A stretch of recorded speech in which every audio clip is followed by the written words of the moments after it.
guys, I've been getting a lot of requests for showing you how to do the thunderstorm problems, the ocean pressure, and other things that have to deal with the fractions in the problem. So I thought I would make a couple of short videos. I'm going to show you now how to solve the one with the ocean pressure and also the thunderstorm. So let's take a look at both of those, and I hope you find this helpful. Thank you so much to all of you who have reached out and are asking for help. I definitely want to make sure that you understand this, so let's talk about it. Let's get started. As you can see here, we have a question that says, in certain parts of the oceans, the pressure of seawater, P, in pounds per square foot, at a depth of d feet below the surface is given by the equation. And they give you the equation right here. So they tell you what that is. P equals 15 plus 5d over 12. If a scientific team uses special equipment to measure the pressure underwater and finds it to be 190 pounds per square foot, at what depth is the team making their measurements? So you have this all ready to go, and now your job is to figure out where this 190 pounds goes, because that's how we're going to figure out how to solve it. So, well, it tells us that P is the pressure, right, in pounds, P in pounds. So they gave us that. So where I see the P, I'm going to put in 190 equals 15 plus 5d over 12.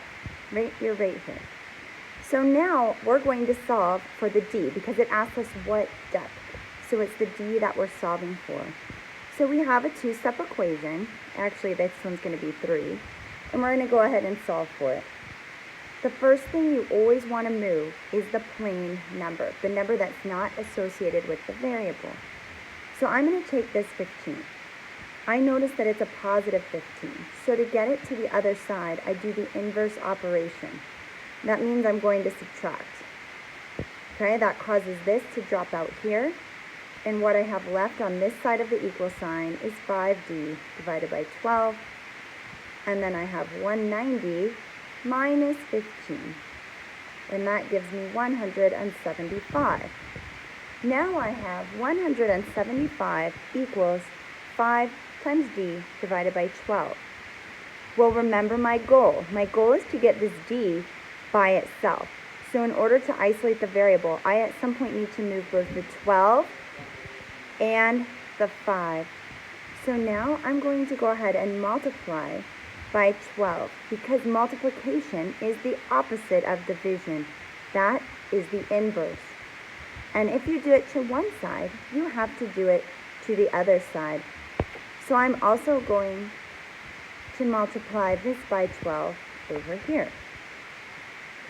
This clears this out, and I'm left with 5d on one side. And then over here, you're welcome to use your calculator. 2 times 1 is 2, 1 is 3. And then we have 5, 7, 1. 2100 equals 5d.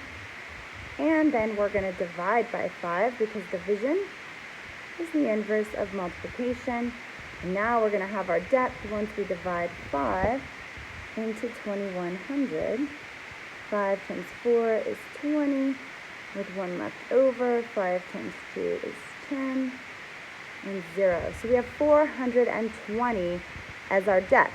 Now we want to make sure that works, so we can check it, right? We can check it by plugging it in.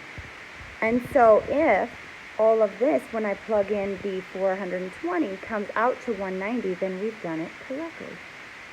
15 plus 5 times 420 divided by 12.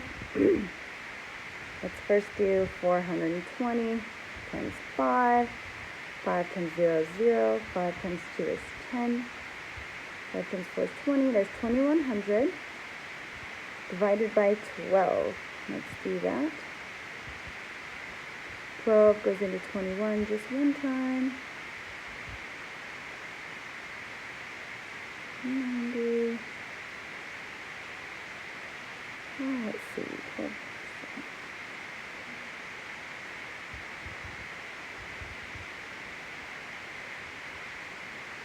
is 14, 7, 84. So times 7 is 84. With 6 left over, 12 times 5 is 60. So that's 175. That covers this part here. Plus 15. And we get, yep, 190. So both sides balance because we have 190 equals 190. And we have solved it. I'm going to go ahead and stop this now.